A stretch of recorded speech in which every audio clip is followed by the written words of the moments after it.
this is my review of Happy Sugar Life.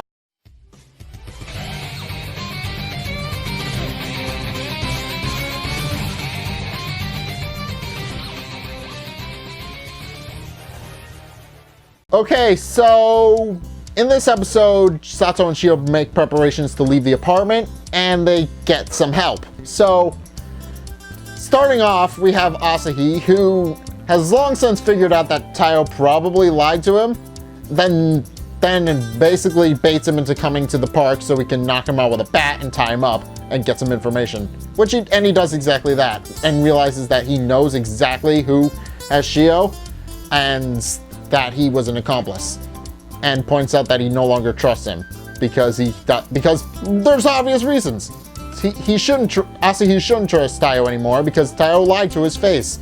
But yeah, he has Taiyo track down Sato's apartment so they can find out where she's being held, and threatens to break off one of his fingernails if he doesn't.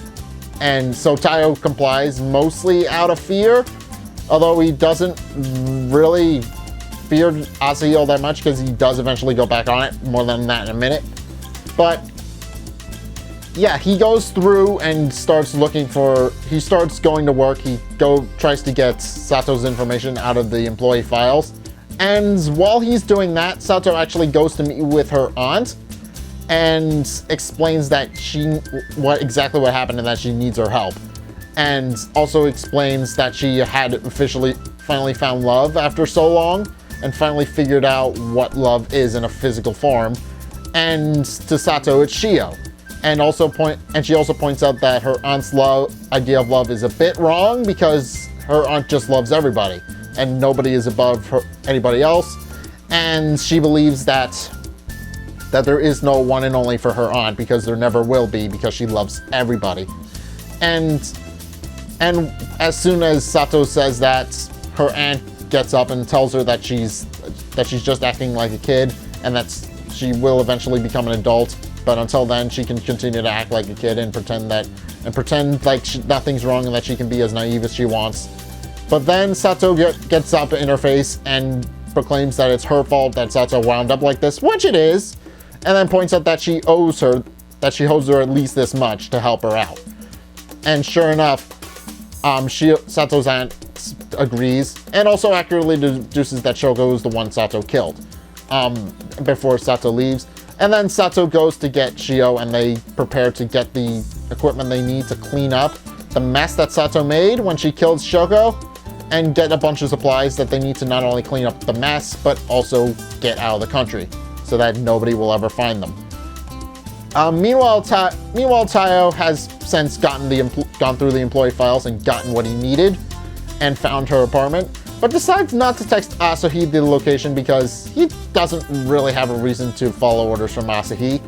And sure enough, he doesn't believe he's in any danger, so he goes to apartment 305 because that's where he believes Sato and Shio live because it was on employee record, and begins poking around in the apartment. But unfortunately, Sato, Shio, and Sato's aunt came home at exactly that same exact time that he came in, and Shio's aunt found him and forced herself upon him. And if we know Taiyo at this point, it's that that's a bit of a trigger for him now. It's a bit of a trigger for him for an older woman to force themselves upon him and teach them their love, as it were. So yeah, Taiyo is not going to be okay.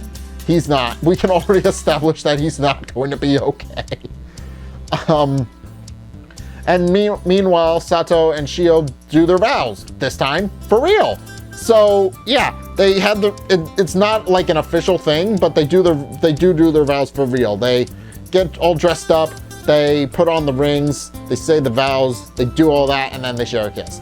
And that's where the episode leaves off. So yeah, it's evident that now Sato and Shio are going to be at least attempting to leave apartment 1208. I don't know if they'll ever actually will, but it seems like they're planning to.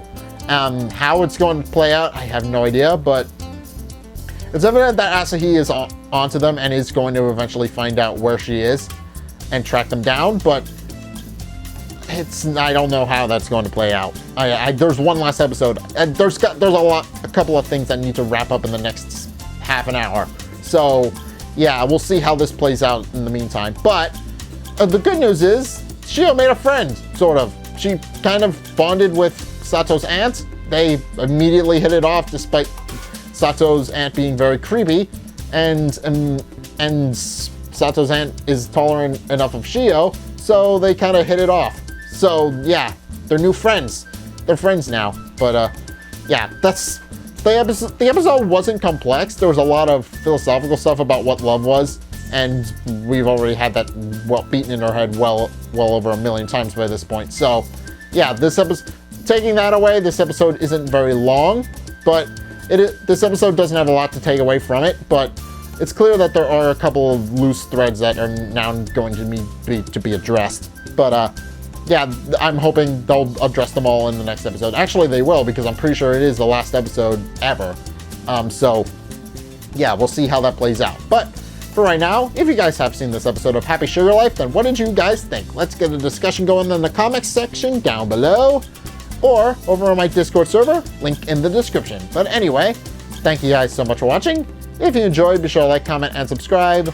Also, be sure to follow me on Facebook and on Twitter in the description below. And also, check out my Patreon in the description below as well. It's only a couple bucks a month, and it really helps me out. And you guys get access to a bunch of perks that are my way of saying thanks.